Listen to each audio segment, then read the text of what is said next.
Ta parole est une lampe à mes pieds, une lumière sur mon sentier. Psaume 119, verset 105. La méditation.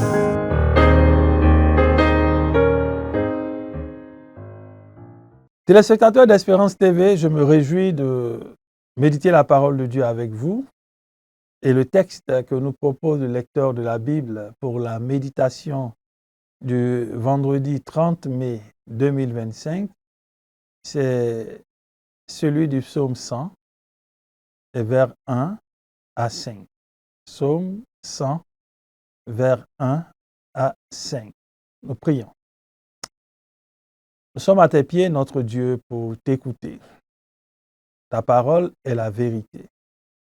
Et c'est elle qui est capable de nous sanctifier. À tes pieds, nous savons que nous ne nous levons pas sans en tirer le maximum de bien. Parle-nous en ce jour. Oriente-nous. Instruis-nous. Guide-nous.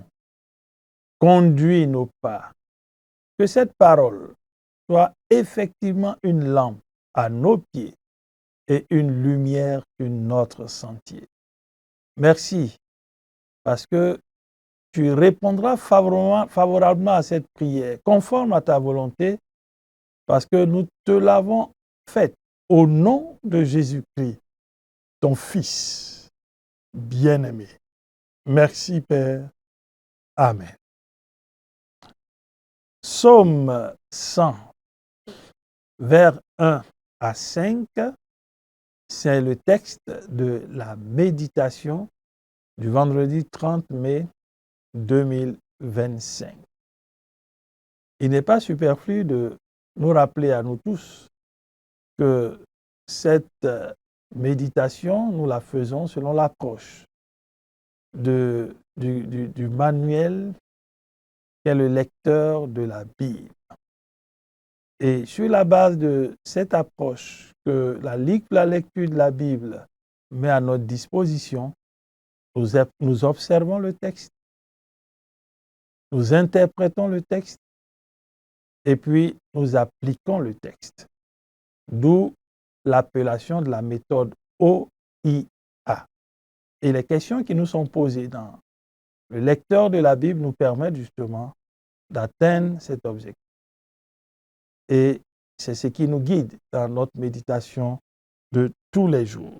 Psaume 100, vers 1 à 5, c'est le texte donc de la méditation du vendredi 30 mai 2025. Nous faisons la lecture du texte. Acclame l'Éternel, ô terre tout entière.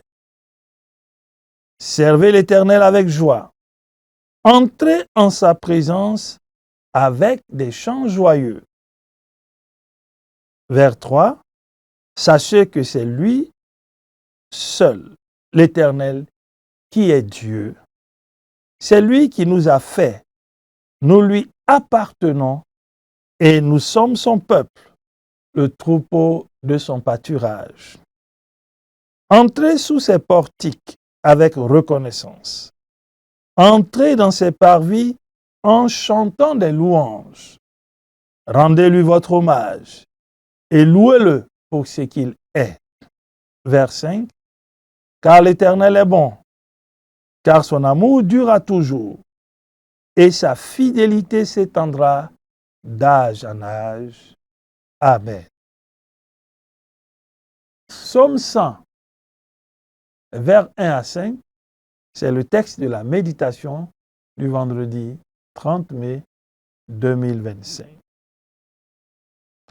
Cet hymne rendu à l'Éternel que nous venons de lire exhorte les fidèles que nous sommes à l'adorer. Oui, notre Dieu mérite d'être adoré et il mérite d'être servi. Il est important de noter, chers frères, chères sœurs, que ce psaume, qui est un psaume de célébration, nous donne de comprendre que le Dieu que nous servons le Dieu qui nous a sauvés, le Dieu qui manifeste tant d'amour pour nous, ce Dieu-là, il est unique.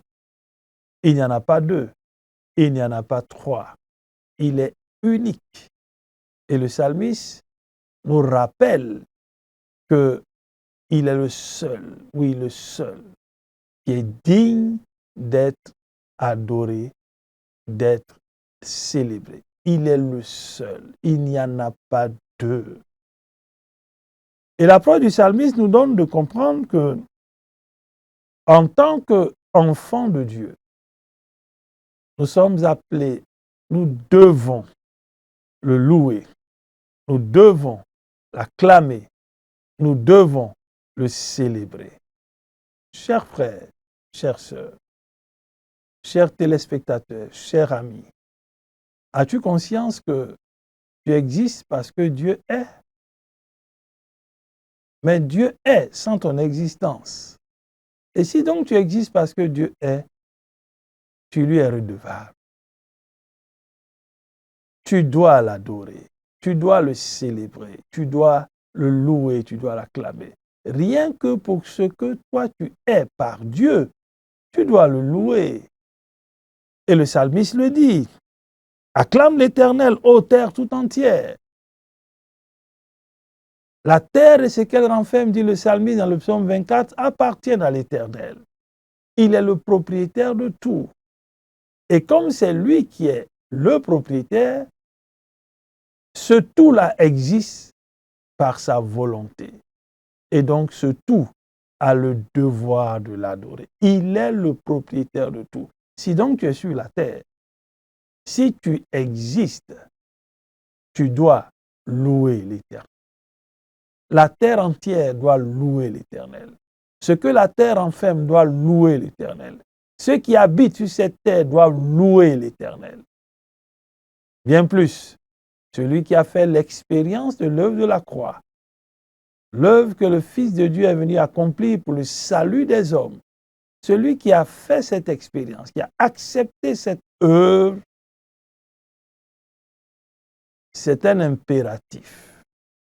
Il doit louer l'Éternel. En nous rappelant ces choses importantes qui ne sont pas des options, mais qui doivent faire partie de notre vie tout entière, parce que notre vie est parce que Dieu l'a voulu, nous devons aussi, dit le psalmiste, le servir avec joie. Chers frères, chères sœurs, qu'est-ce qui transparaît dans le service que tu rends à ce Dieu, ou le service que tu rends pour ce Dieu? Le psalmiste dit, servez l'Éternel avec joie. La joie t'anime-t-elle dans le service que tu apportes à ce Dieu? La joie t'anime-t-elle? Ou alors c'est dans l'amertume que tu le fais? Non. Servez l'Éternel avec joie. Pour ce qu'il fait pour nous, pour ce qu'il a déjà fait pour nous, nous avons le devoir de le lui rendre par un service de qualité qui est imbibé, imprégné, rempli de joie. Oui, l'Éternel est le Dieu de notre salut. Et la joie de l'Éternel doit être notre force dans ce que nous faisons pour lui. Est-ce ton cas, cher frère? Est-ce ton cas, chère sœur? Est-ce avec beaucoup de peine ou alors beaucoup de murmures que tu sers ce Dieu-là? As-tu conscience que le souffle de vie, c'est lui qui te le prête?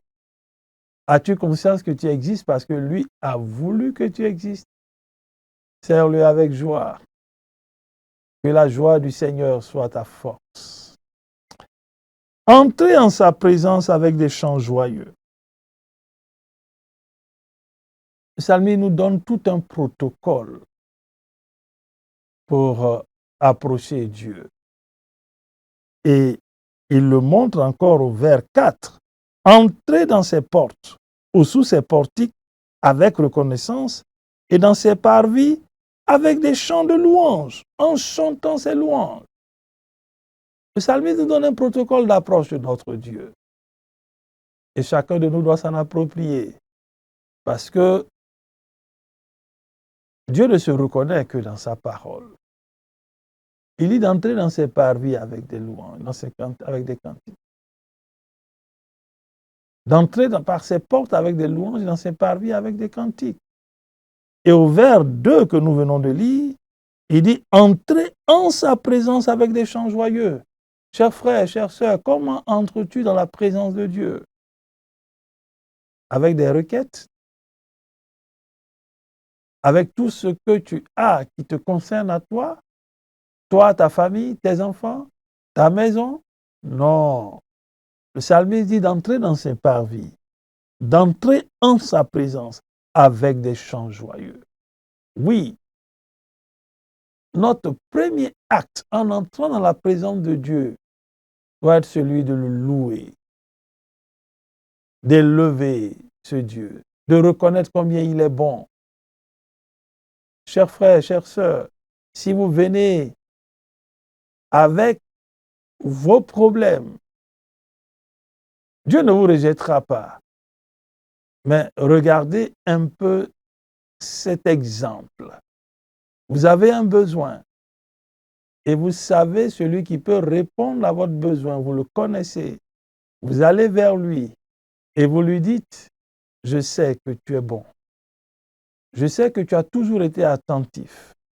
Je sais que tu es celui qui est capable d'apporter la solution à tout problème. » Quand vous lui reconnaissez cela, vous êtes en train de dire en même temps que le problème qui est le vôtre, il trouvera certainement la solution en cette personne. Votre problème n'est pas plus grand que cette personne. Et pour nous, nous nous adressons au Dieu vivant et vrai, à celui qui a créé toutes choses, à celui qui est le maître des temps, qui est le maître des circonstances. En le louant dans notre approche, dans notre entrée dans sa présence, nous reconnaissons que même les requêtes que nous venons lui apporter ne sont pas si grandes, ne peuvent se comparer à lui. Il est plus grand que le problème auquel tu es confronté. Alors, entre dans sa présence avec des louanges. Passe par ses portes avec des louanges. Dans ses parvis avec des chants d'allégresse.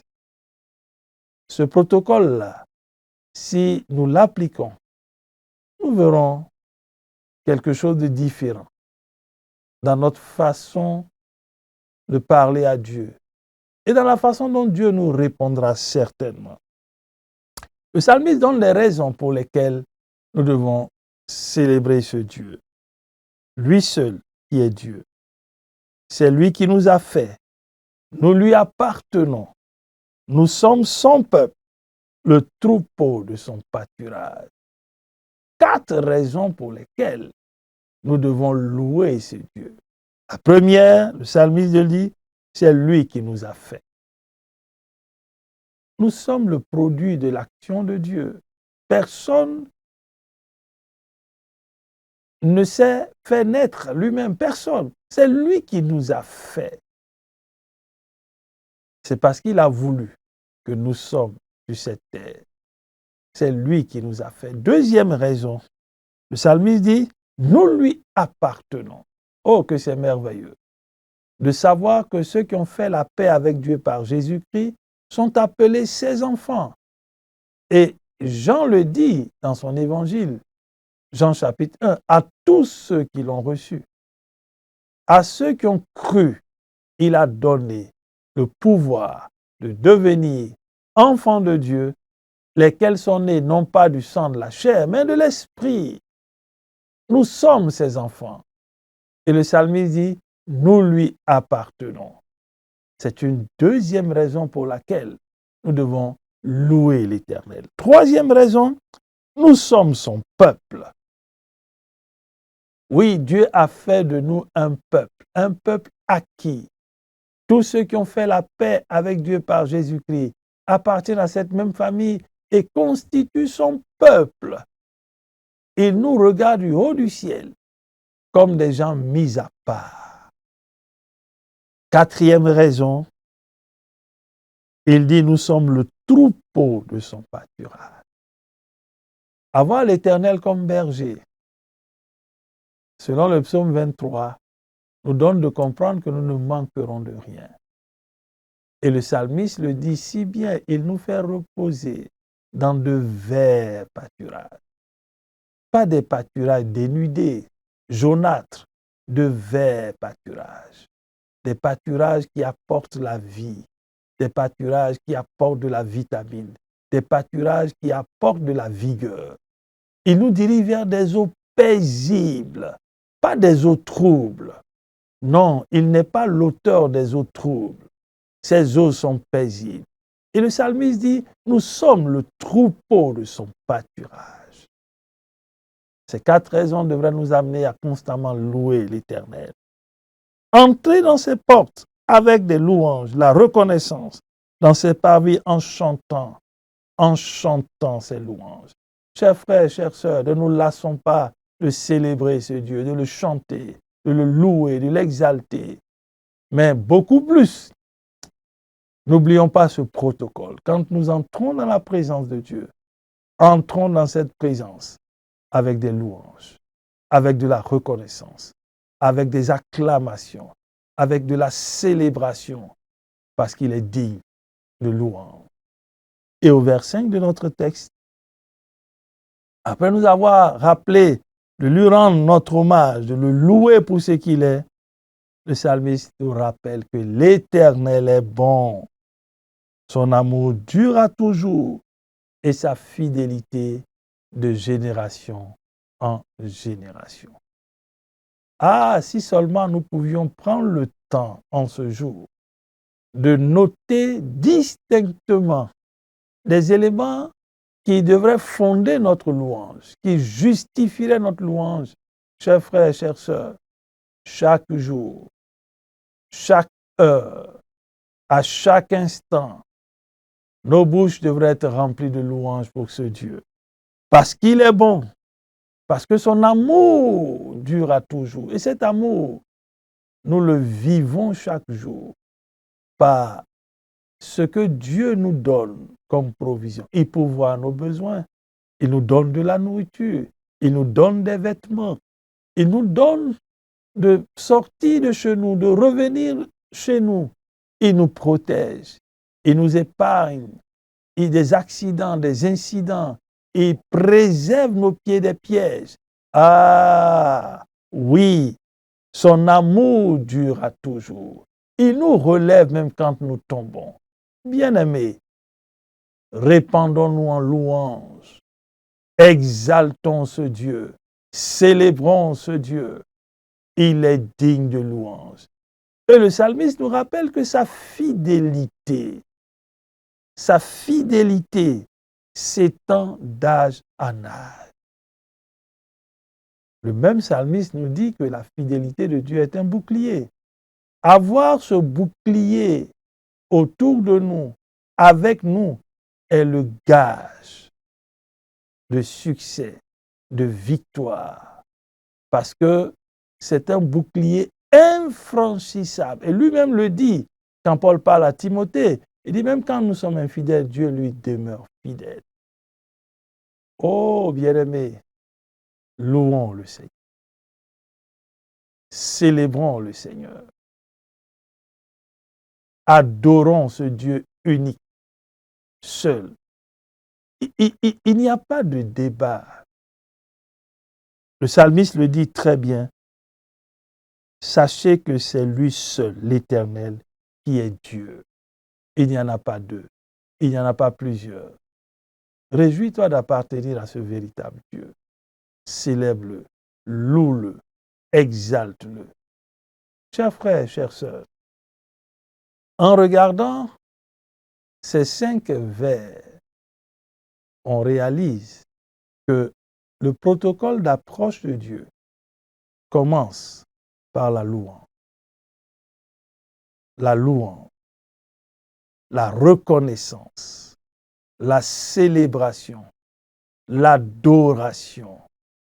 Oui, engageons-nous dans ces voies et cultivons cette approche.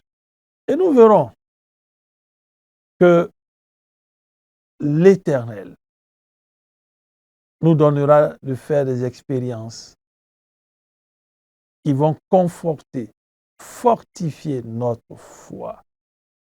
Bien-aimés, comme le psalmiste, acclamons l'Éternel.